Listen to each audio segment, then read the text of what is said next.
Hello, welcome back to my channel. My name is Carly Stevens. I'm the author of the Tanyuan Academy series, and this is English Nerd.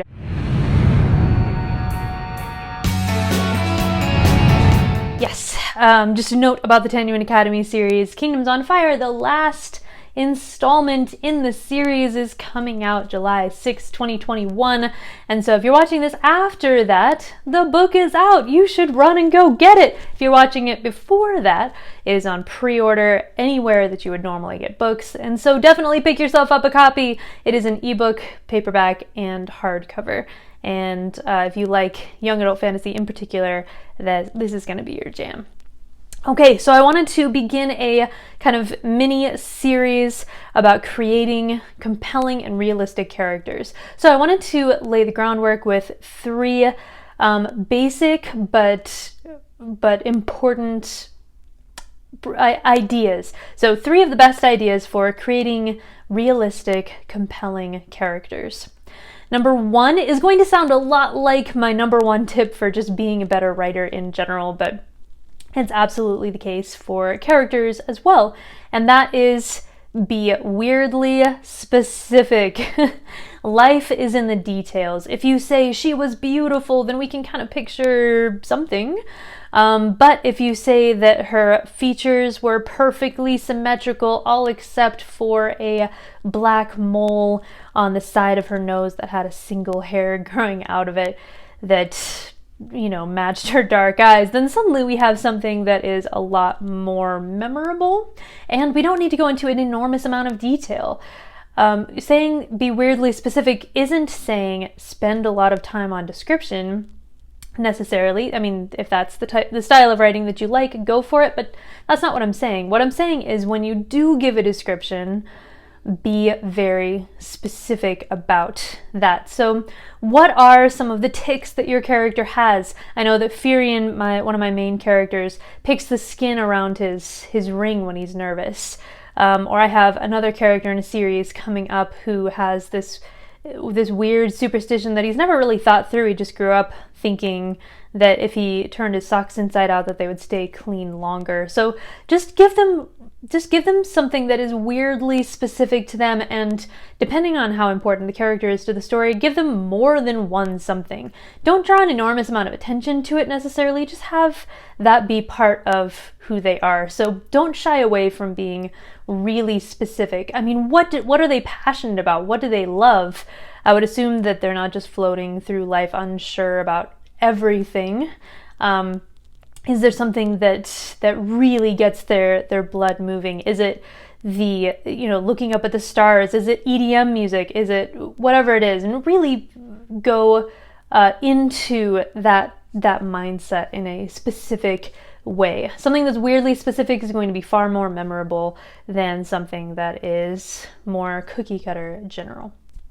Okay, number two is show, don't tell, but specifically with emotions. This is one of the most common pieces of writing advice that is out there. Show, don't tell. Don't just tell me what happens. Show me, put me in that mindset. But one of the simplest and most important ways that you can do that is with emotions. So instead of saying she was terrified, instead I want you to kind of go into your own body and think, how do I feel when I'm terrified? And then start pulling out some of those details. I mean, do you go numb? Do you go cold? Do you freeze? Do you flush? Do you tremble? What are some of those physical symptoms of the emotional state? If you can do that for not only fear, of course, but also shock or desire or whatever it is, then it'll be a far more compelling way to express that, because you're putting the reader into the shoes of the character and making them, in a way, into the character. Rather than saying, look what the character's doing, it is making the reader experience what the character is experiencing, which is a far more compelling and immersive experience. And it'll make the character seem far more alive as well, because these are sensations that anybody can relate to, even if your story is really out there with all kinds of bizarre otherworldly things. This, showing and not telling emotions, is one of the best ways to ground your audience and make them believe in the characters specifically. And then number 3, my last tip for today, that is make it clear what they want and why they want it. Don't just follow characters around aimlessly. Instead, it is a better practice, I think, to make it very clear what the character wants and why they want it. If we know what the character wants, then we can be more invested in their journey. And if we know why they want it, then same thing. It just brings that level of depth. So consider your cast of characters. I assume you have more than just one, unless you're doing an Island of the Blue Dolphins type of thing.